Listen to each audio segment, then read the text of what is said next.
Сайн байцгаана уу? Хайрт сонсогчдынхоо энэ өдрийн амгалан айлтгая.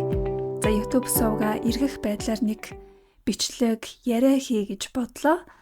За ер нь бол өмнө нь бас мэдээлж ирсэн те ойр ойрхон бичлэг ингээд хийх боломжгүй байна. Цаг зав маань хүрэлцэхгүй байна. Мөн дээрэс нь бас дахиж ямар бичлэг хийвэл сонсогчдод маань илүү одоо хэрэгтэй байгаа вэ гэд бас нэг баг саг тандалт хийхэд бол тийм ч их одоо хүсэлт санал бол ирэхгүй байгаа. За энэ нь юг харуулж байна гэхээр магадгүй одоо байгаа бичлэгүүд нь байнгын хэрэглээнд нь хангалттай байгаа юм байна. За мөн сүүлийн үед ажиглаж байгаа нэг зүйл нь яг удаан хугацаанд нэгээс дээш жилийн хугацаагаар ингээд байнга бичлэгүүдийг мэн сонсоод өөрсдөө авах гээхийн ухаанаар хандаад биедан суралцаад ингэж хэрэгэлсэн байнгын сонсогчдод маань магадгүй өөрсдөндөө дүгнэлт хийгээд би илүү дараагийн төвшөнд суралцмаар байна, ойртмаар байна гэд миний сургалтын групп руу хандаж орж ирэх боллоо.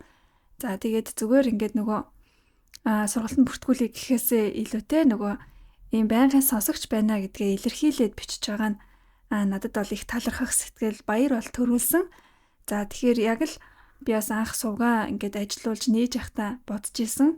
Одоо намайг хүлээж авч те намайг үнэлж надтай илүү их одоо холбогдохыг хүссэн давтамж таарах хүмүүс нь цаанаасаа өөртөө ингээд татагдаад сонгогдоод гараад ирэх баха. Одоо хоорондоо нэг хөг аялгау нийлнэ гэж байгаа штэ. Тэр хүмүүстэйгээ учрах болно гэж төсөөлж исэн. За тэр маань тэгээд магадгүй одоо өдий 2-3 жилийн дараа яг бодтоор биелээ олж байгаа байх нэ гэж өөртөө дүгнэлт хийж байгаа. За тэгээд таач бас тэдгээр хүмүүсийн нэг бол тантай танилцаж илүү дотн хүрээнд уулзаж ярилцахтаа таатай байна. За би тэгээд YouTube сувгатаа зарцуулж чадахгүй байгаа илүү их цаг анхаарлаа саяхны давтамж гэдэг нэртэй сургалтын групптэй бол зориулж байгаа. За тэгээд тэндээ бол байнгын мэдээлэл оруулаад 7 хоног болгон шууд ингээд ярилцлагууд онлайн болон офлайн хэлбэрээр зохион байгуулад ингээд хүмүүстэйгээ илүү ойр дотн харилцаатайгаа явж байгаа. За тэгээд тэндээ YouTube сувгаасаа нэмэлт одоо мэдээлэл өөрийн сурсан чадсан ойлгосон зүйлсээ хуваалцаад тэгээ байнгын тэндээ нэг апдейт хийгээд явдаг. Тэгээд ярьсаар байгаад яг YouTube сувг дээр аль хүртэл ярьсан тэнд юу ярьсан гэдгээ ялгаж чадхааргүй хэмжээнд нэг бодлын бас YouTube-ийн сонсогчдоо одоо ингээд юм мэдээлэл өгөөд ярих гэхээр арай жоохон зайн холдсон юм шиг тийм мэдрэмж төрөөд ер нь бол одоо бичлэг хийх сэтэл төдийлөнд хүрэхгүй байгаа. За тэгээд түрүү хэлсэнчлэн магадгүй одоо яг энэ хоорондын зай тэр холдсон гэж хэлээд байгаа зайг маань ойртуулын тэрийг нөхөж ойлгож авъя гэвэл группт маань орж ирээрэй гэж урьж байна. За тэг ямар ч байсан гол сэдв бол манифест хийх гэдэг сэдвэрээ дагнан миний одоо сошиал сувгууд ажилладаг учраас өнөөдөр үүнтэйгээ холбоотой нэгэн шинэ бичлэг оруулъя. За тэгээд сонсогчдод маань бас харьцангуй наалтна гэж найдаж байна. За гол одоо сэдв бол гинэн хонгор зангаар манифест хийх нь гэдгийг тайлбарлах гэж байгаа. За ингэж манифест хийхдээ нөгөө сайц буюу унтахтаа төстөө байдлыг ашиглаж альва зүйлийг төсөөлж манифест хийх аргачлал дээр тулгуурлана. За ер нь сайц аргаар манифест хийн гэхээр айгүй энгийн байгаа. Та унтахаасаа өмнө одоо нойрмог байдалтай нүдэн анаад хөвтөж байхдаа одоо биелүүлэхийг татахыг хүсэж байгаа хүслээ төсөөлөн бодно. Тэгээд түүнийгээ баттгах нь тэгэл ер нь бол унтчихна. Ингээд энэ маягаар давтан хийж болно, нэгэн удаа хийсэн ч байж болно. Ямар ч юм таны ихтгэл үнэмшил энергийн давтамж хэр байгаагаас шалтгаална. Энэ хүсэлжин боддоор амьдрал дээр биелэлээ олох болно. За маш их одоо бичээд олон янзын үйлдэл хийх гэхээсээ илүүтэй зүгээр л одоо ийм гинэн хонгор зангаар ийм болчих юм шиг байна. Нэрээ ийм бүтчих байхаа гэсэн байдлаар төсөөлөд бодоод унтнаа л гэсэн үг юм. Хийхэд амархан хүн болгон чадна. За айгу ярихад ч бас их энгийн санагдаж байгаа. Гэсэн хэдиж энийг би анх удаа яриаггүй. Өмнө нь таамаглалын аргыг тайлбарлаж ирсэн. За сайц аргаар 21 хоногийн сорил одоо даалгавартайгаар хийж исэн. За мөн энийг бас илүү гүнзгийрүүлэн саяны давтамж групп дээрээ ч гэсэн ярьж хэлж заадаг байгаа. Гэсэн хэдий ч яагаад амжилттай үр дүнгууд одоо хүмүүс юм нээлттэй сэтгэлээ хуваалцахгүй байна. Хид хідэн удаа айгүй аятайхан болж исэн ч гэсэн магадгүй яг өөрийнх нь зорж байгаа том хүсэл дээрээ манифест хийж одоо яг үр дүнгээ хүлээж аваагүй байгаа гэдэг ийм нөхцөл байдал их ажиглагдж байна. Тэгээ тийм ч учраас яаж юм сэтгэл ханамжтай биш үргэлжийн яах уу яаж өшөө илүү амжилттай манифест хийх үү яаж хүслээ биелүүлэх үү гэдэг нэг юм шаналгаатай энэ мэдрэмжнээсээ салахгүй байна. За тэгээд үүнийг чинь би мэдчихэж байгаа учраас өнөөдөр энийгээ илүү тодруулъя. Тэгээд бас нэмэлт зөвлөгөөнүүдийг бас хүргье. За төсөөлөл хийнэ гэд тэгж байгаа. Төсөөллийг бол ямар ч үед ямар ч цаг нөхцөл хийж болох ч гэсэн хамгийн тухтай бөгөөд тохиромжтой арга нь унтахтаа төсдөг байдал байгаад байгаа. За яг шууд нөгөө унтахгүй тулд орондоо орж хөвтөөд магадгүй энгийн үеэс арай өөр биеийн байрлал авна. Тэгэхгүй бол бас зарим хүний хувьд нөгөө толгой тавиад шууд унтчихдаг гэсэн тохиолдлууд байдаг. За заримынхаа хувьд нь бүр эсэргээрээ ч гэж болно. За ямар ч байсан би нэг хэсэгхэн хугацааг хүслээ манифест хийх дээр зориулна шүү гэж бэлдэж бодоод тэгээд орондоо орно гэсэн үг. За дээшээ хараад унтчихдаг бол хажуу тийшээ хардаг ч юм уу эсвэл жоохон дээрээ өндөрлөдөг ч юм уу те ямар нэгэн өөр нөхцөл байдалд орондоо орох нь байна. За тэгээ орондоо ороод нүдээ анаад сонгосон хүслээ маш тодорхой бодно. За жишээлбэл тушаал дэвших, орлогоо тодорхой мөнгөн дүнгээр нэмэх, за сайн дүн авах шалгалтандаа тэнцэх, за өөр юу гэдэг те зүгээр эд хөрөнгө авах байсан ч болно. Хувц хэрэглэл авдаг ч юм уу, аялалд явдаг ч юм уу ямар нэг л эрэг сайхан зүйлийг та мэдээж хүсэж байгаа. Тэр хүсэж байгаа зүйлээ яг юу вэ гэдгийг тодорхой болгоно. Ерөнхийдөө нэг бүх юм сайхан болж гин, миний амьдрал баян чинэлэг болж гин, байгуу тийм хангалуун жаргалтай байна гэхээр яг юун дээр тулгуурлаж ингэж дүгнэх вэ гэдэг юм барьц хэрэгтэй болчдөг. Тэгээ барьцгүй байгаа тахаар бодол их төөрөөд яг тодорхой зүйл дээр төвлөрч чадахгүй айгуу тийм замбраагүй одоо бодол төсөөл болчдгоо гэсэн үг юм. Тиймээс ер нь бол юм нарийн тодорхой байхаар илүү хурдан цэвэрхэн явагддаг учраас хүслээ буюу одоо яг зориг болгоод тодорхой сонгоо гэдгийг дандаа сануулдаг байгаа. За ингэсэн сонгосон зорилгоо яг биелжигсэн бол яг ямар зураглал явагдах вэ гэдэг юм товчхон дүрс өөрөө зохиож бодох хэрэгтэй. За ийм маш товч клип гэд бодчихъя. За юу гэдэлээ. Дууны клип шиг. Гэхдээ тийм 2-3 минутаар үргэлжлээд байхгүй бараг 20-30 секунд байхад л хангалттай. За тэгээд тэр клипээ яах вэ гэхээр яг хэрвээ биелжигсэн бол юу болох вэ гэдэгт хариулж бодно. За жишээлбэл одоо хэдүүлээ нөгөө амжилттай дүн манифест хийж гин гэж бодъё. Тэнгүүд би дүнгээ сайн авч байна, онц дүн авах болно, шалгалтандаа тэнцэх болно гэдэг ингээсээ тэгээсээ гэсэн хүсэл биш. Аль хэдийн тэр дүнгээ авчихсан байгааг би яаж мэдэж байна вэ гэдэг ийм зураглал бодноо.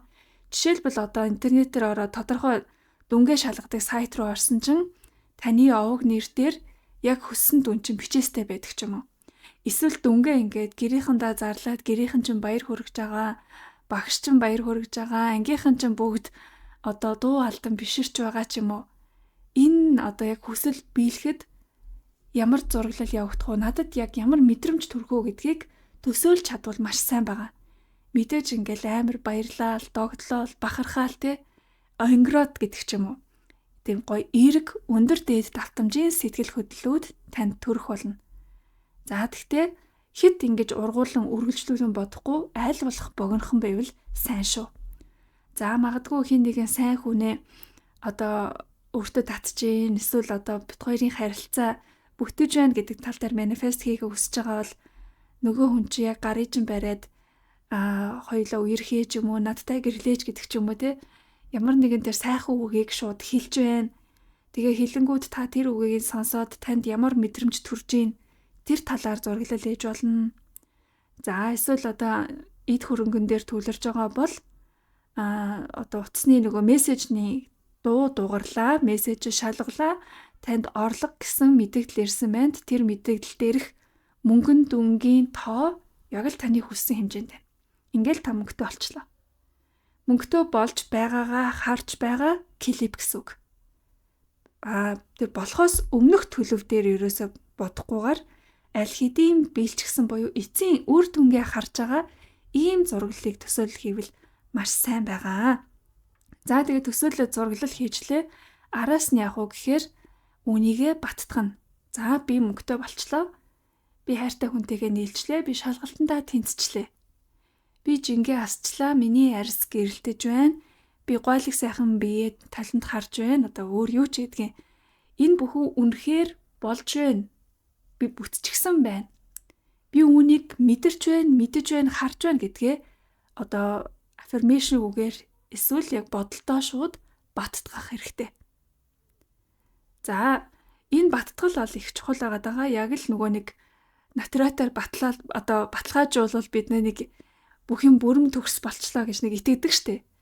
Яг тэрэн шиг бидний логик тарих маань үргэлж нэг юм нотлогоо баталгаа хүсэж идэг учраас бодол дотроо тухайн төсөөлөл зураглалыг энэ үнэ гэж батлаад өгөх юм бол илүү хэтгэл урамшил төрөх гээд байгаа. За мөн дээрээс нь зарим хүний хувьд нөгөө төсөөллөхээр би төсөөлж харж чадахгүй байна. Одоо тийм мөнгөтөр тодорхой зүудэлж чаддгүй. Тийм болохоор ингээд юмыг зохиогоод бодоод нүдэндээ хар гэхээр ерөөсө болохгүй байна гэдэг. Болохгүй байж болно. Энэ нь аль зөвхөн л одоо юм төсөөлөх дадлага баг хийсэнтэй үдсэн харсан материал багтаа болохоор ингэж төсөөлөх чадвар харьцангуй одоо сул байдаг. Гэхдээ энэ нь танд авьяас байхгүй, өвдөл байхгүй гэсэн үг биш. Ерөөсөө л таны чадварыг зарим хүн шиг хөгжүүлж арай хүрээгүй байх нэ. Цаашдаа бол хөгжүүлж болно. Тэгээ одоо яг танд маш тод харагдахгүй, ажиллахгүй байна гэдэг нь муу гэсэн үг ерөөсөө биш. Манифест хийж чадахгүй юм байна. Төсөөлж чадахгүй юм байна гэж гутар гэсэн үг ерөөсөө биш байгаа. Сайн харахгүй гэж болно. Зүгээр л бодчих хэрэгтэй. Би сайн дүнгээ авна. Эсвэл орлогоо өсгөнө. Ингээд бодлоо буюу нөгөө хүрхийг хүсэж байгаа үр дүнгээ бодлоо үнийгээ баттгах нь. Яг нарийн тодорхой үйл явдалтайгаар зургалж харж чадахгүй байсан ч гэсэн бодоод баттгах нь. Ингээд л болчихж байгаа. Хит удаа давтаж болно. Эсвэл нэг тодорхой нэг удаа зурглалаа хараад нэг удаа баттгаад тэгэл за энэ одоо үний юм чин санаа зовоод ах юу ах вэ 50 он тэгэл үргэлжлүүлэн ундчих хэрэгтэй. Тэгээс сэрүүн байдалдаа энэ тухайгаа нэг их бодоол хизээ хаанаас яаж гарч ирж биелэх бол одоо ер нь яг бэлэх гээд байна уу? Энэ ер нь дохио өгч гинөө гэдэг ч юм уу. Хитэх одоо нөгөө хичээгээл хүчлээл одоо төвлөрөөд авах хэрэггүй байдаг. Тэгэх тусам нөгөө логик тархичин ажиллаад за үүнийг өгөөсгөх одоо нэцаах гэдэг ч юм уу сөрөг талаас нь ажиллуулах гэдэг. Үнэхээр бодогдоод байвал зүгээр л одоо тухайн үр дүнгээ тухайн сэдвээ зүгээр санчих хэрэгтэй. За ер нь нэг би ч мөнгөтэй болох гээд байгаа штэ. Би ер нь нэг дүнгээ ингээ манифест хийгээд байгаа штэ гэдэг ч юм уу. Тэгсээгэл бодно. Яг яах вэ? Хизээ яах вэ гэд ингээ нөгөө ургуулan тэрийг одоо нотолж тайлбарлах талаасаа ерөөсө бодохгүй байвал сайн гэсэн үг юм. Орой унтахтаа л сайт заргаа хэрэгжүүлээд бусад үед нь тайван орхичвол таны оюун санааны амар амгалан байдалд их сайнаар нөлөөлөх байгаа. За тэгээд үүнийг хэрэг хийх хэрэгтэй вэ гэж хүмүүс их сонирхдог. За тэгээд ер нь сүүлийн үед батлагдаад байгаа нэг арга байгаа. Аргачлал гэх юм да. Хүн болгон өөрийн дураар уулна хэрэгжүүлж болно. Гэхдээ заавал нэг томьёо ч юм уу нэг жоор сонсхийг хүсээд байдаг. Өөрөө ирэхгүй нэг ил ухамсар маань тэгж л юмыг ойлгож хүлээж авч сурсан учраас яг үүнийг бас хүсээд байгаа бол бэлтгэн үүнийг хийгээрэй гэдэг арга би зааж өгье. За өөрөөр хэлбэл хизээ яг тэр дүнгээ жигнэсээ авна, хизээ яг тэр хариугаа авна, хизээ яг тэр орлогын мэдэгдэл ирнэ, тэр хүртэл хий. Тэгэхээр байнгын хий гэсэн үг аа. Гэхдээ хизээ бэлгийг нь бол бас би хэлж мэдэхгүй штэ. Маргааш нь ч бэлчих юм бэлөө? Бас мэдэхгүй. Нэг сар зарцуулах юм бэлөө? Бас мэдэхгүй. Ямар ч л байсан санаа зовж яах вэ гэж шаналд сууж байхын оронд үүндээ итгэж үнэмшээд би хүслээ биелүүлж байна, манифест хийж байна гэдэг дээрээ төвлөрөөд энэ аргачлалаа хэрэгжүүлээд байх нь ашигтай. За тэгээд давтан хийх тусам угаасаа аяндаа нэх удахгүй та итгэл үнэмшилтэйгээр ингээд хийгээд байж итэл энэ нь нэг л үний юм шиг угаасаа биелэх юм шиг яг үүнийг одоо батлах тийм жижиг нотлохоонууд амьдралд чинь гарч ирэх болно, ажиглагдах болно. За, сайт заргаа ерөөхдөө тайлбарлалаа. Төсөөлөх юм бэ, баттах юм бэ, давтах юм бэ. За, тэгээд давтах гэдэг энэ ажлыг бид нар хамгийн муу хийдэг учраас жоохон чанаргүй байгаад байдаг манифест мэн. Ягаад тэгэхээр өөрөөсөө тийм ч хичээл сэтгэл зориулаагүй хэрнээ нэг тийм хурдан амархан ид шидийн үр дүн хүслийг одоо ингээд шаардаад идэг. Тэгээд тэр нь яг санааснаар нь болохгүй байнгут сэтгэлээр унах, нөгөө хүсэл биелэх өндөр давтамжнаасаа унах ийм байдлыг гаргадаг. Тэгэхээр сахилах баттай тууштай байж ижил үр дүнд хүрнэ. Тэгээд энэ тууштай одоо юу гэдэг нь 30 минут хөлсөө асгартал дасгал хий гэсэнгүү танаас амар их тийм золиос ерөөсөө шаардаагүй. Зөвхөн унтахынхаа өмнөх хэдхэн минутын цаг хугацааг л үүндээ төвлөрүүлээд зориулаарэ гэж зөвлөж байгаамаа. Тиймээс өнөөдөр энийг жоохон ингэж анзаарч ойлгосон бол яагаад нэрэ бэлтэн би нэг давтаад хийгээд үзэж болохгүй гэж идэвхтэй итгэл үнэмшилтэй хийх тусам өмнөхөөс илүү хурдан биелэх юм болов. Эсвэл энэ удаа жигнэсээ биелэх юм болов гэж бодоод оролдоод үзээрэй. За ингээд сайт сарган дээрээ нэмэх бас нэг зөвлөгөө байна. Энэ бол robot affirmation. Надад болохоор сүүлийн үед энэ их амар санагдаад байгаа. За robot meet affirmation-ыг давтнаа гэсэн бас утга байгаамаа. За robot чи нэг кино ч юм уу хүүхэлдэйн кинон дээр гардаг штэ эмээг ингээд нэг ямар ч ухамсаргүйгээр ингээд давтаад байдаг те. За чи яг ингэж хэлгээл одоо магадгүй эзэн нь роботтой тушаал өгсөн бол робот нь тэрийг ядарч цуцсах те залхмаар байна гэдгийг ойлгохгүйгээр үргэлжийн мөнхийн давтж яадаг. За бидний хувьд энийг яаж ашиглах вэ гэхээр яг өөртөө хамгийн их таалагдсан өөрийнх нь хүслийг биелүүлэхэд дөхөн байгаа нэг affirmation-ыг сонгоод робот мэт за бидний яриагаар бол нөгөө тангад ном мэт давтан хэлнэ гэсэн үг юм. Мань мэгзэмшгэл affirmation-ыг ашиглачин гэсэн үг юм. За жишээлбэл миний гоо үзэсгэлэн гэрэлтэж байна. Та өөрийнх нь гоо сайханд илүү дэвшил авчрахыг хүсэж байгаа. Тэгээ сонгосон affirmation чинь миний гоо үзэсгэлэн гэрэлтэж байна. За тэгвэл энийг одоо өмнө нь affirmation хэлэхдээ та бас их мэдрэмжтэйг ослуулахыг хичээдэг байсан баг. За ингээд би яг гоо үзэсгэлэн байгаар өөрийгөө харж байна. Миний гоо үзэсгэлэн гэхээр миний арьс байна, үс байна, нүур будалт байна, би галбир байна гэл ингээд бүгдийг хамруулж бодоол одоо тухайн тэр одоо юу гэдэг нь хүслийг нэг тийм наривчлан тодорхойлж одоо их бодох, дүрслэх, ургуулах гэдэг ажлуудыг их хийдэг байсан. За тэрийгэ эргээр буюу одоо ямар нэгэн сөрөг утга оруулахгүйгээр бодож манифест хийж ивэл сайн байна. Гэхдээ баг бүх хүсэлтээр бид нэр ингэх цаг зав бас анхаарал дээрээс нь дотоод сэтгэлгээ итгэл өрөмшлүүд дутуу байдаг. Би миний гоо сайхан гэрэлтэж чинь гэд хэлэх гэхээр яадгүй гэхээр нөгөө эсрэг сөрөг одоо дутагдaltaй тал дээрээ ил ухамсар шууд бодчаад идэг. Гоо сайхан гэрэлтэн гэхээр даанч яг одоогийн байдлаар тийм биш байна. Яг одоогийн байдлаар жоохон илүүдэлжинтэй байна, арьс жоохон бараан байна, хуур арьсан байна гэдэг ч юм уу. Ингээд яах нь би үзэсгэлэнтэй биш штэ гэдгийг нотлох гээд байгаа юм шигээр өөрөө өөртөө ингээд дотроо тэмцэлтэй байдаг. Тиймээс affirmation-ыг одоо юу гэдэг нь амар сэтгэл хөдлөлтөөр, дүрслэлтэйгээр хэлэхээс илүүтэй зүгээр далд ухамсартаа шингэж хоногчлол нь робот шиг давтаад ингээд нэг туршаад үзье. За надад болохоор энэ нь яг нөгөө мань шиг ажиллаад идэг. Одоо жишээлбэл бид нэр хамгийн сайн мэддэг мань бол нөгөө мааны бадми хум штэ. Тэгээ энийг бид нарт ямар үед хэлдэг вэ гэхээр ямар нэг одоо муу мэдээ сонсох, таагүй зүйл тохиолдох, айх ч юм уу те. Ямар нэг аюултай байдлаас өөрийгөө хамгаалах үедээ энэ майныг уншиж өөртөө аврал ирдэг. Тэгээ өөрөө ирэхгүй энэ мань юу гэсэн утгатай яг ямар бурхнаа намайг сонсож байгаа юм. Яаж үйлчлээд байгаа гэдгийг ойлгох сөхөөгүйгээр зүгээр л автоматар энийг л хийчихвэл болчихно гэж нэг сэтгэдэг штэ. Яг тэрэн шиг affirmation-ыг ингээд ашиглаад үзээрэй. Миний гоо үзэсгэлэн гэрэлтэж байна, миний гоо үзэсгэлэн гэрэлтэж байна, миний гоо үзэсгэлэн гэрэлтэж байна гэх мэтлэнгээр дуржигнуулна гэсэн. Энийг та толгойдоо давтаг хэлж болно, амаараа хэлж болно, зүгээр хинт сонсохдохгүйгээр айж байгаа шивнээд хэлчихэж болно шүү дээ.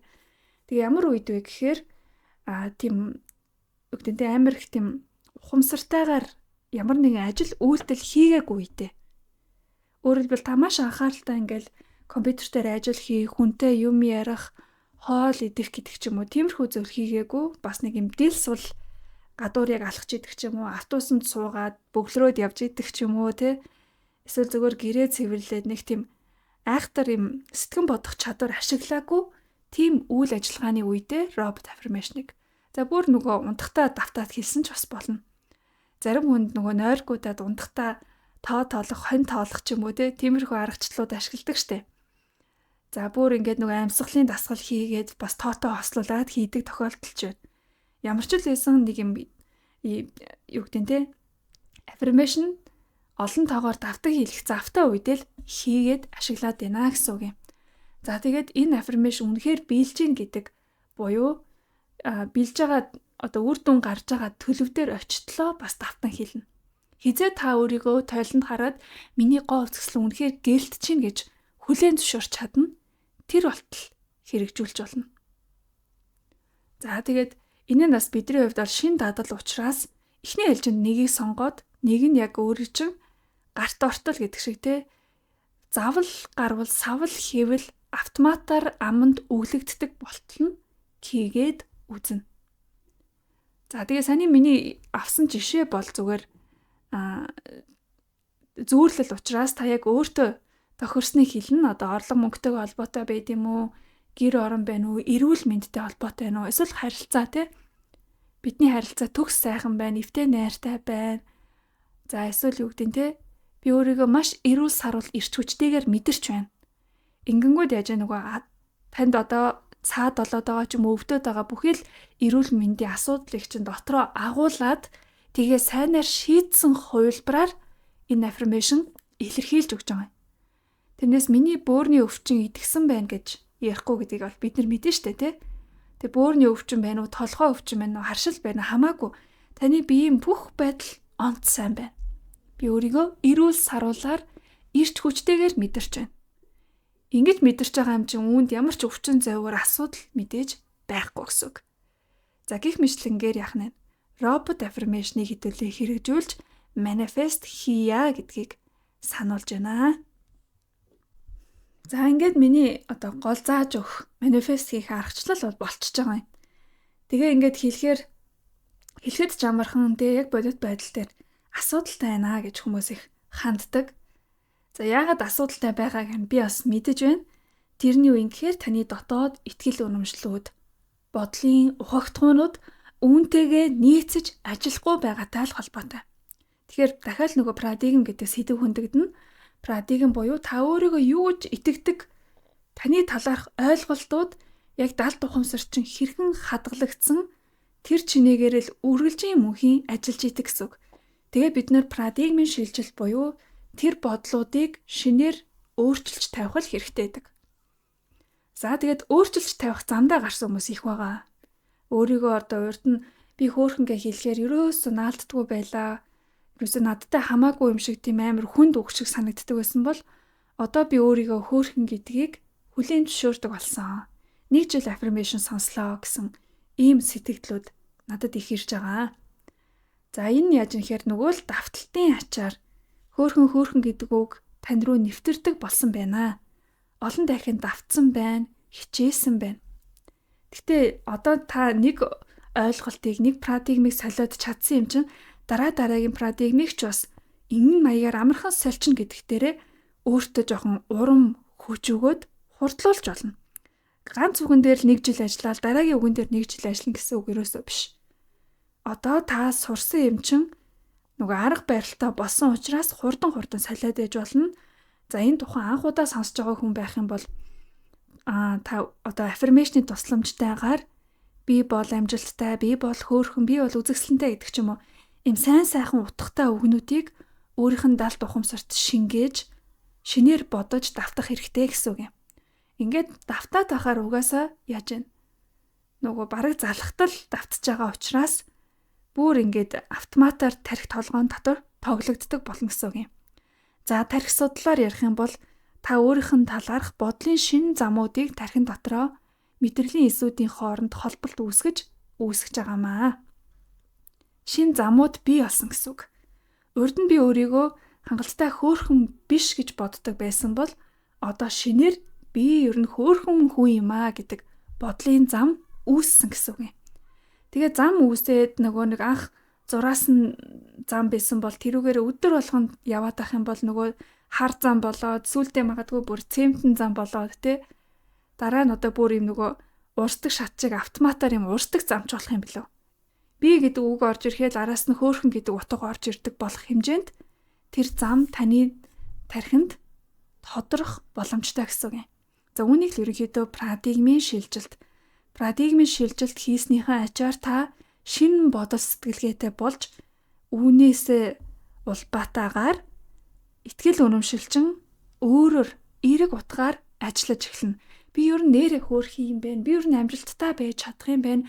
Надад маш их талархах зүйлс амьдралд маань байгаа юм байна. Хорвоо дээр надад зориулсан маш их боломжууд байгаа юм байна. Би ер нь хангалуун хүн юм байна гэдэг. Өмнө нь өөрийгөө өргөдөлтөй хохирогч гэж боддог байсан бол одоо яаж вэ? Маш сайхан хувь тавилантай хүнээр хардаг болж байна гэсэн юм. Тэгэхээр ийм итгэл үнэмшил суух тусам таны манифест илүү амархан хийгдэнэ. Одоо жишээлбэл би бол онц дүн авч ийн гэд ингээд манифест хийгээд нөгөө сайцааргаараа төсөөлөх гэхээр яаж вэ? Би ч ер нь хичээнгүй, хичээлээ сайн хийдэг, онц дүн авах ер нь чадамжтай хүн юм чи ойлгомжтой энэ болно штэ, бүтэн штэ гэж айгу амархнаар эсэргүүцгүйгээр тухайн хүслийг бодож чадж байгаа юм. Өмнө нь магадгүй та сүрэг итгэл үнэмшилтэй байсан бол яах юм гэхээр надад тийм аз байхгүй манай ангийнхан надаас илүү онд сурдаг. Би ч ер нь дүн бол аавна гэж бараг байдгүй. Эсвэл айгүй бол нэг асуудал гараад би шалгалтандаа тэнцгүй байхдаа ч юм уу.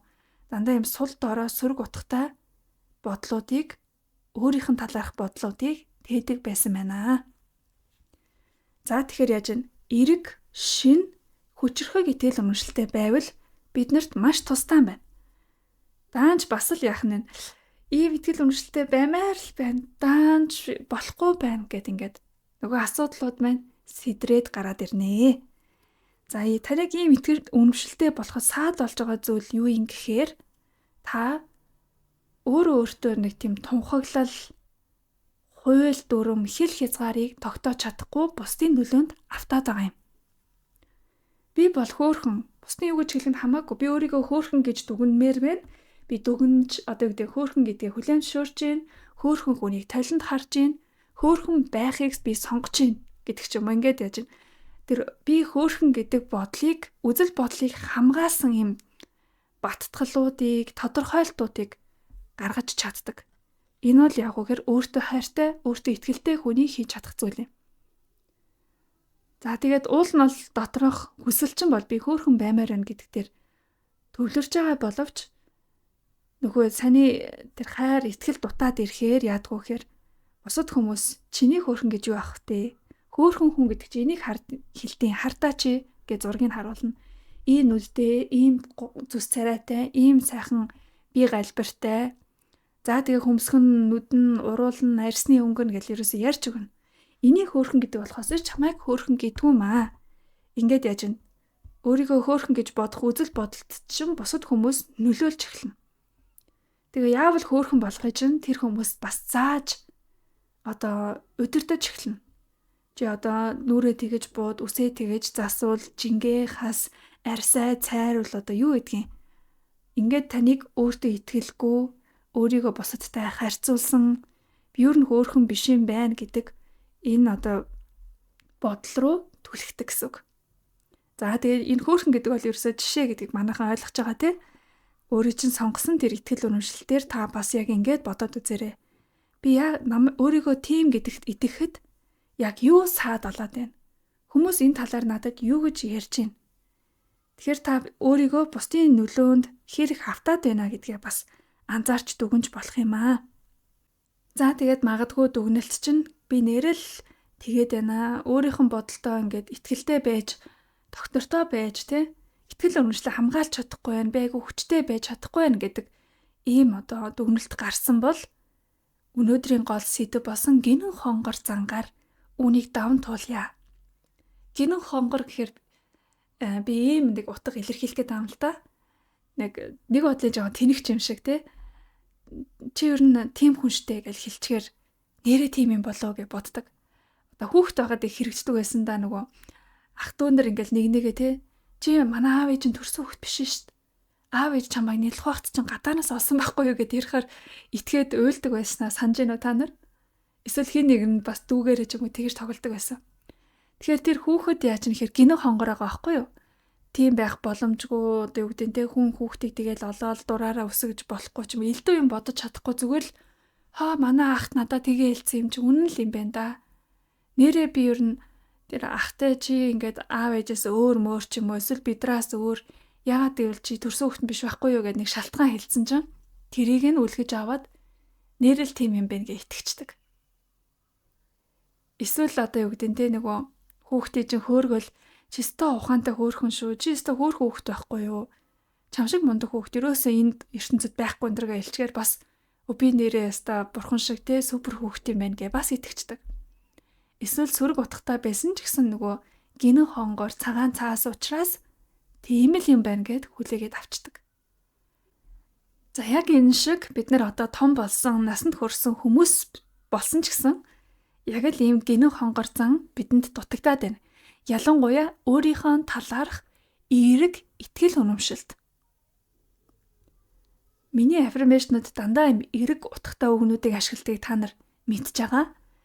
Тэгээд чи бол үзэсгэлэнтэй, чи бол авьяастай, чи бол амжилттай гэд ингээд хэлэхээр яаж вэ? Би тийм биш штэ гэж бодоод хүлээж аваад байна гэдэг чинь айгуу тийм хашир байгаа даахгүй өөрийг ингээл хамгаалаад нөгөө бөө юм баталгаа нотлогоо эргцүүлэл хайгаад те хэрэг та гинэн хонгор байсан бол тийм үү чи намайг амжилттай гэж бодож байгаа юм уу? За тэгвэл би нэрээ амжилттай л хүн юм байна гэж хүлээж авч болох байсан. Тэгээд одоо яагаад энийг хийж болохгүй гэж би та нарт үүнийг хүлээж авахд чинь туслах нэг түлхэлц болох үгийг хэлье. Чи бол тэнэг амтан гэж хүн танд хэлжээ. Та энэ үгийг яаж хүлээж авах вэ? Намайг тэнэг амтан гинүү? Хэн болчоод намайг ингэж хэлээд байгаа юм бол? Яагаад намайг ингэж бодсон юм бол? Би энэ хүний нүдэнд яагаад тэнэг харагдсан юм бол? Миний хийсэн үйлдэлүүдээс яг юунд тэнэг байсан юм бол гэх мэтчлэнгээр бөө уртаар үргэлжлэнэ. Огт бодохгүй тоохгүй өнгөрөөж та чадах уу? Гэтэл өөр нэг хүн чи бол саятан болох чадамжтай хүн гэд хэлчлээ. Танд ямар санагдаж байна? Магадгүй бидний хуучин парадигмад ажиллаж ивэл ингэж хүлээж авна. За тэр чи юу бол? За миний саятан болох ч гэж юу байх втэ? Яг уу надад ингээд нэг сурсан чадсан хэдэн маруух юм байгаа л та. Гэхдээ надад яг ингээд таны хэлсэн шиг тийм саятан болох чадамж аз байгаа нь юу л бол саятан болно гэдэг чинь бас маш их ухаан, маш их цаг хугацаа хөдөлмөр гэл ингээд бөөн шалтгаантай очино. Тэнэг гэдэг үгийг хүлээж авсан мөртлөө саятан болно гэдэг үгийг нь хүлээж авч чадахгүй байгаа. За ялангуяа бүр гаднаас хүн хэлэхгүйгээр өөрөө өөртөө би бол чадварлаг хүн гэж хэлэх гэхээр л баг эргэлзээд байгаа байхгүй юу? Өөр бусдын хэлсэн үг танд хүчтэй хүрээд байгаа хэрнээ яагаад өөрөө өөртөө хэлсэн үг чинь тийм сул дорой байх ёстой гэж. Та яагаад хамгийн чухал, хамгийн сайн мэддэг, хамгийн ойрын хүн болох өөрөөсөө игдүүцээд, цэрвээд, хүлээн зөвшөөрөхгүй, итгэж үнэшгүй байна вэ? Энэ ертөнцийн дээр таны өөрийн үгнээс чинь илүү үнэн, үн цэнтэй үг гэж байхгүй. Бусдын хэлсэн үг бол бусдынх. Тэр хүний тархи толгооноос амнаас нь гарч байгаа байхгүй юу? Тэр үгийг хүчтэйгээр өөртөө нэвтрүүлээд хүлээж авах шаардлагагүй юм байна. Тэр үг чинь яагаад гэвэл таних биш, танд хамаатай биш байхгүй юу? Өөр хүнээс гарсан үг. Харин таны өөртөө хэлж байгаа affirmation энэ сайхан үгс бол танд хамгийн их хамаатай, танд оршин тогтнож авах учиртай тийм утганууд юм байна. За энийг та нэг бодоод санаад тэгээд өөртөө нөгөө нэг гоё бодол дээрээ итгэл үнэмшилтэй байх дээр өөрийгөө хамгаалаад үзээрэй. Дахиж бусдын нөлөөнд хит их автах хэрэггүй, эмзэглэх хэрэггүй. Бусад хүмүүс таныг ямар байхыг, яаж амьдрахыг заахыг хүлээн зөвшөөрөх хэрэггүй. Тэглээгээ заавал зөрчилдөх бол албагүй. Зүгээр л яах нь.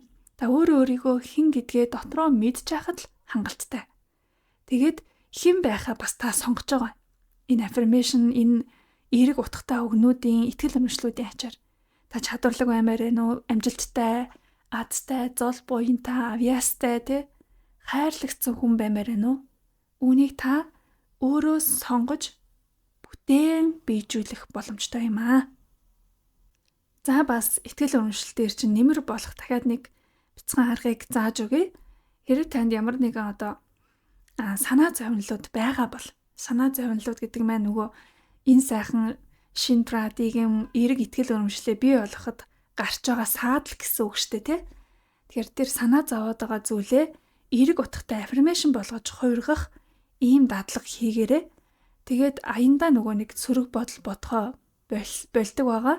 Яагаад тэгэхээр сөрөг бодол санаа зовнил орж ирлээ би тэрийг эерэг болгоод хувиргачих юм байна гэдгийг мэдж байгаа учраас сөрөг зүйл бодогдоод ч ямар ч нэмэргүй болж ирнэ гэсэн үг. Аяндаа.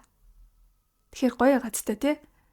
Магадгүй маргааш миний ажил бүтэх болов гэж санаа зовнох гэдэг л энийг эерэг утгатай affirmation болгол яах вэ? Маргааш миний ажил гайхалтай сайн бүтэх болно. Бүх зүйл сайнаар бүтэх болно. Бүх юм амжилттай сайн байх болно. Ингээл яаж вэ? Санаа зовоод айгаад байсан зүйлийг окей байх болно гэд би батлаад төгсөгч чинь. Дахиж ингээл шаналал урьдчилж төсөөлөөл бодоод ах хэрэггүй. Энэ айгүй сайн болох юм байна. Яг л үдцэн киногоо дахиж үзэх гэж байгаа юм шиг би мэдчихээн гэдэг юм төлөв дээр бодлоо авааччихаар энэ сүрэг эргэлзээ, санаа зовнилууд таныг дотроос чинь зовоохоо болно. Хүчин сулраад ирнэ. Тэгээ мэдээж ганц хоёр удаа биш дандаа энийг хийн. Дандаа хийх тусам угаасаа яах нь сүрэг бодолд багтах орон зайсгүйлдэ байхаа болно гэсэн үг. Тэгээ ямар ч зүйлээс айхаа болно, санаа зовнохоос эмээхэ болно, ямар нэгэн сорил бэрхшээлээс зүхтгаа болно.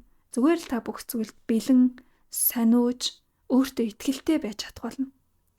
Тиймээс энэ гоё юм өөртөө итгэл, өөрийгөө хайрлсан, хүндэлсэн, өөрийгөө мэдж байгаа энэ сэтгэл зүгээр та ямар ч хүсэл мөрөөдлийг манифест хийж чадна. Ямар ч үед нугарахгүй байх боломжтой. Хүчрхэг дархлаатай болж байгаатай л адилхан гэсэн үг юм. Тэгэхгүй болгоор нэг удаадаа манифест амар амжилттай болсноо. Дараа нь тэрэн дээр ажиллахгүй байх. Дараа нь миний амьдрал ингэж уруудлаа. Ийм бүтлгүүтэл боллоо гэд ингээд дэгэн догно гэдэг. Дэгэн догно бол таны өнгөрсөн амьдрал. Таны туршлага одооноос эхлээд дандаа юм гоё тэгшхэм эсвэл өсөлттэй байх боломжтой. Хуучин тэр дэгэн догондоо ийм нэг юм тойргийг дахин давтах хэрэггүй. Таны амьдралд шин зам бий болох болно. За тэгэхээр сэтгэл зүгээ ингэж гоё доктортой авч авъя. Яах вэ? Давтамжаа унгаахгүй байхын тулд юу хийх вэ гэж асууж сонирхдаг хүмүүс маань энийг хэрэгжүүлээрэй. Санаа зовнилоо эерэг affirmation болгож хувирах нь өөрийнх нь талаарх эерэг итгэл үнэмшлүүдийг байнга давтчих хэрэгтэй байна. Мөн нэмээд итгэлээ баталгаажуулах бодит үйлдэл хийж байгаарэ. За, үйлдэл хийх тусам манифест илүү хурдан явагддаг. Яагаад тэгэхээр бүхий л оршихугаараа би энэ манифестыг биелүүлж байна гэдгийг мэдэрч эхэлдэг. Тэгэхгүй яг нөгөө дээшээ орон дээрээ гизээ илж хөвтчихээл бүх юм сайхан болж гин гэд нөгөө бодлоороо хилээд ийлаа гэсэн мөртлөө өөрөө боддоор юу ч хийхгүй байхаар таны энергийн давтамж 100% бүх юм сайхан болох дээр бас очиж чаддгүй.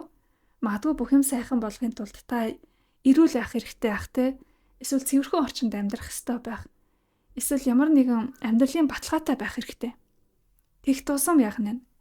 Миний бүх зүйл аюулгүй байна гэдэг мэдрэмж илүү сайн тод ажиллах болно. За эсвэл нөгөө гоо сайхнаа гэрэлтүүлж ийн гэд хэлэх гэхээр бас юу ч хийхгүй байснаас өглөө оройд нөгөө арьс арчилгаагаа хийгээд өдөртөө 20 минут дасгал хийгээд би галбартаа анхаарч ийн, арьсандаа анхаарч ийн, ийм байгаа юм чинь би гоо сайхна гэрэлтүүлэхгүйгээд яах вэ гэдэг энэ мэдрэмж бүр маш хүчтэй төрж энергийн давтамж тэрэн дээр хурдан очно гэсэн үг юм.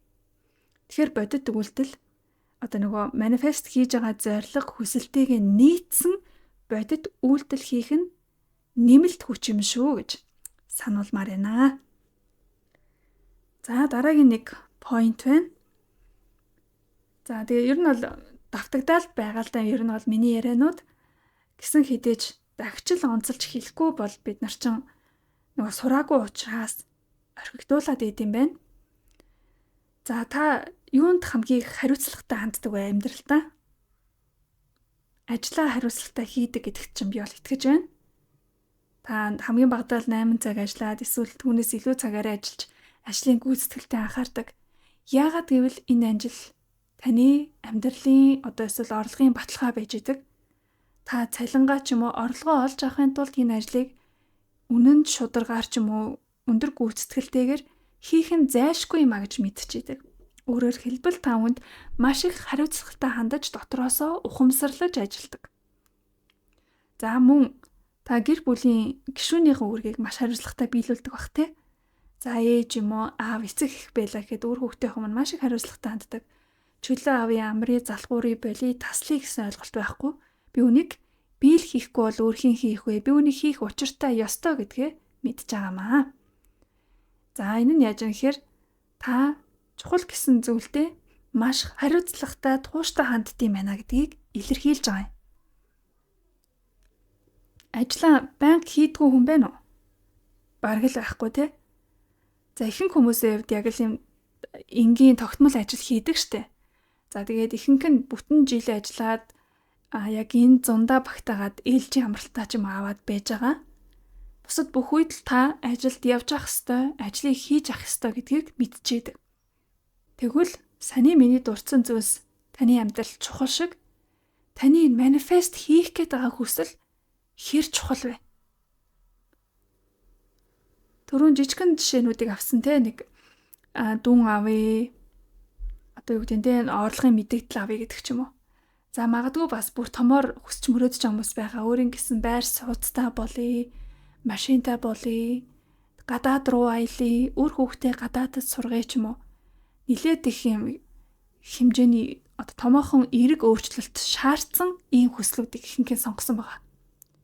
За тэгвэл тэр яг сонгосон хүсэл чинь таны амьдралд хэр чухал юм бэ? Та чухал гэж хариулж байгаа юм бол та яагаад үүндээ өдийг хүртэл тууштай бас хариуцлагатай хандаж болоогүй юм бэ? Таныг зэмлэж буруутгах гэсэн юм биш. Зүгээр л яг л бусад чухал зүйлтэйгээ адилхан тийм сэтгэл гарах хэрэгтэй юм байна гэдгийг ч л ойлгох гэдэг юм. За тэгэхээр манифест хийх гэдэг энэ процессыг нэг хаяа сонирхож оролцдог. Хэрэг гарахаар, тэргэл сар гарахаар, эсвэл нэг онгод орхоор хийдэг. Эсвэл заавал нэг асуудал зовлон дунцсан үедээ эндээс яаж гарах уу гэж хайдаг гаргалгаа. Иймэрхүү байдлаар хандах биш. Та өөрийнхөө ажил төрөл шиг, бие даалт шиг хандаж хийвэл маш сайн байна. Энийг ингэж хандахад нөгөө нэг тууштай байдал гэдэг зүйл маань, давталт гэдэг зүйлс маань гарч ирж байгаа. Өөрөө ирэхгүй гарч ирнэ гэсэн үг. За миний хувьд бол би яг миний амьдралын хамгийн чухал зүйлсийн нэг юм шиг ингэж хандаж манифест хийж ирсэн. За тийм учраас ч магадгүй түн дээр айгуу сайн төвлөрч амжилттай бүтээгээд байдгаа ойлгосон юм аа. Миний одоо ажил үүрэг, гэр бүлийн гишүүний үүрэг, одоо өөр юу гэдгийг нийгмийн хүрээлэл, найз нөхдийнхөө дундах үүрэг гэд амьдралд байгаа бас бүх талбар дээрээ ингэж амар их энерги, сэтгэл, анхаарал, хүч өөртөө байгаа бүхнийг зориулснаа энэ бүх зүйлийг мань оронгоор нь эргүүлэх. Бүр үлэмж хэмжээгээр эрг төвшөнд аваачих гэдэг тэр манифест хийх гэдэг ажилдаа хамгийн сүүлд тавьчихсан байна. Заав гарвал манифест хийн боломж гарвал хийн. Тэгж байгаа л нэг өдөр яг нэг дөрвтэй гой мөрөөдлийн самбар хийж байгаа л манифест хийхээс ч юм уу. Ингэж нэг хобби сонирхол шиг хандаад ийсэн бол хобби сонирхол шиг л биелсэн байна гэсэн үг юм. Би эхлээд манифест амжилттай болгочвол миний болохыг амьдралдаа бий болохыг хүсэж байгаа нөгөө эрүүл мэнд, эд баялаг, хайр, нөхөрлөл, гэр бүл, аялал бүх зүйлс минь дахад биелж штэ. Ингэж бодохоор манифестыг төрүүлээд илүү анхаарат хий. Би нэг өглөө оройд өөрийн дадал олгоод хий гэдэг хүсэл бас дотоод хүч өөрөө ирэхгүй одоо зүрх сэтгэлийн гүнээс төрөх болно. Санаа зорилго чинь манифест дээр төвлөрсөн байгаа цагт бүх юм сайхан болох болно гэж хэлмээр байна. За тэгээд үүнтэй холбогдуулаад өнөөдрийн бичлэгийн төгсгөл болгож нэгэн гоё аффирмашныг хуваалцъя. За тэгээд энэ аффирмашн хамгаалтын аффирмашн гэж томьёолж байгаа. Яагаад вэ гэхээр яг л нөгөө нэг юм хамгаалтын бүрхүүл, хамгаалтын систем ажиллуулсан юм шиг. Амьдралд маань байгаа бүх одоо хүсэж байгаа, зориод байгаа зүйлсийг маань хамруулсан.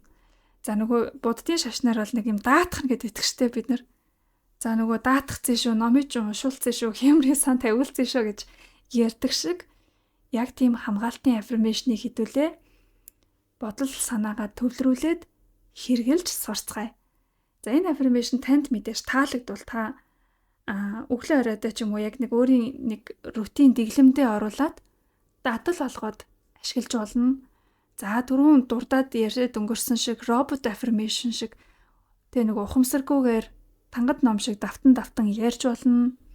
Эсвэл зүгээр л өөрийнхөө хамгаалах шившлэгч юм шиг хэрэгтэй үедээ гаргаж ирж сандаг ийм одоо гоё үг болгож сахиус мэттэй хэрэгжилж бас болноо. За тэгээд аффирмашныг танилцуулъя. Миний амьдрал дах бүх зүйл ид шидийн мэд амархан бас гайхалтай сайхан байна. Миний амьдрал дах бүх зүйл ид шидийн мэд амархан бас гайхалтай сайхан байна. Миний амьдрал дах бүх зүйл ид шидийн мэд амархан бас гайхалтай сайхан байна. Ямар мэдрэмж төрөвдөө? Ид шидийн мэд мэдрэгдсэн үү? Гайхалтай сайхан санагдсан уу? Үгээ хэлж байгаад өөрөө ирэхгүй нүдэн дотроо ямар нэгэн тийм алтан шидэт тоос, ид шидийн ертөнц, үзэгсэнтэй байгаль эсвэл өөрийгөө хамгийн сайхан аз жаргалтай байгаа төлөв дээр харсан уу? Ганцхан өгүүлбэр ямар хүчтэй байдгийг та яг одоо мэдэрч байна. Үг, бодол, энерги байгаа. Тиймээс та энэ энергийг өөртөө хүлээж авсан учраас ингэж мэдэрсэн байх нэ. Тэгээд нэг удаа л хэлэхэд ингэж мэдэрч үүнийг хэрэгжүүлжтэй бодитоор төсөөлж болж байгаа юм чин байн хийвэл ямар байх талаар зүгээр л догтлоод төсөөлөд бодоод үз. За тэгээ саний affirmation үгийн маань утганд миний амьдрал дах бүх зүйл гэд бүгдийг нь хамруулж байгаа учраас энэ нь нөгөө даатгах, хамгаалах ийм одоо шинж чанартай болоод байгаа юм. За тэгээд эд шидийн гэдэг нь яаж, ямар аргаар, хизээ гэдэг бүх хариултыг дотроо агуулчихж байгаа. Эд шидийн юм чи яаж ч болно шүү дээ.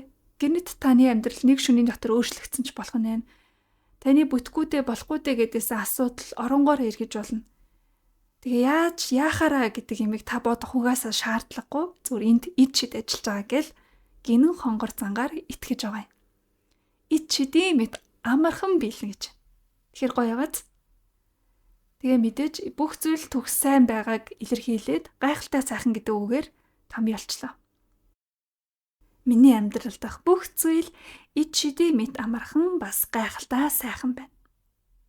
Ингээд л бүх юм окей. За ингээд өнөөдөр яриа гэж төлөвлөсөн бүх зүйлээ ярьчлаа.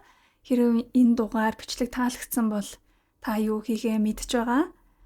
За тэгээд таалагдаагүй ямар нэгэн сөрөг үг бичмээ санагдаад байгаа бол тэрийгэ төвччих, та тэрийгэ бичлээ гаргалаа гэд бусдад те сөрөг мэдрэмжийг төрүүлэхээс өөр ямар ч ач холбогдол байхгүй. Зарим хүмүүс тэгдэлтэй яг гол юмаа тодорхой хэлсэнгүй маш их нуршлаа, хэрэггүй юм ярьлаа. Та тэрийг бичлээгээд би танд тааруулж хийн гэж байхгүй. Харин та тэгэж бичиж байгаагаараа өөрийгөө л стресстүүлж байгаа хэрэг гэсэн үг. Тэгэхээр сүргийг тэр дорн таслан зогсоож бай. Таалагдахгүй байна гэдэг чинь энэ таны байх газар биш гэсэн үг байхгүй юу? Тэгэхээр ингээл та сонголт хийх ийм сайхан эрхчлөөний дунд байж юунд өөртөө таагүй юмыг сонгож өөрийгөө зовооно вэ? За тиймээс ямар нэгэн шүүмжлэлийг бол угаасаа хүлээж аваад хэрэгжүүлдэггүй учраас та хилээд ч нэмэргүй гэдгийг хэлчмээр байна. За тэгээд яриагаа төгсгөө. Хэдүүлээ манифест хийсээр бай, тууштай хий, үүндээ идэвхтэй хариуцлагатай хандъя. Альва нэгэн эерэг утгыг гинэн хонгор зангаар шууд хүлээн зөвшөөрч хүлээн авч өөртөө нэвтрүүлээ. За магадгүй яг энэ яриаг сонссны дараа дараагийн удаа аффирмашныг сонсохдоо яах нь бүгдийг л өөрийгөө жоохон гинэн томоогүй цайлхан хүүхэд мэтэр сэтгээд би ийм юм бэ, би муу юм бэ, намайг ингэж хэлж байгаа юм бэ, би ойлголоо хүлээн авлаа гэдэг байдлаар оруулаад байгаарэ. За тэгээд тийм байдлаар сонсох бас ямар байна, хэрэг өөрчлөлт гарч ивэл бас хуваалцаарай. За тэгээд дараагийн ямар нэгэн бичлэгээр уулзтлаа. Түр баяртай. За илүү дотн ярилцаж харилцахыг хүсвэл сайтны давтамжтай л урьж байгаа. Тэндээ яг шууд лайв ярилцлагууд, бүр биеэр уулзах уулзалтууд зохион байгуулагдаж байгаа. За мөн дуулгах нэгэн таатай мэдээ байгаа нь ойрт хийгдээгүй manifest challenge бас группээрээ зохион явуулах гэж байна. Тэг өмнө нь хийжсэн challenge-удаас өөр шин байх болно. Game of Manifestation гэдэг нэртэй 21 хоногийн сорил байх болно. Manifest хийхэд өөрсдийнхөө уран сэтгэмж, сэтгэлгээ чадваруудыг хөгжүүлэх, идэвхтэй оролцоог нэмэгдүүлэх зорилгоор энэ сорилыг хийж байгаамаа. За ингээд тухлан сонссон, тууштай дэмжсэн, хайраа илгээсэн бүх сонсогчдоо маш их баярлалаа. Баяртай.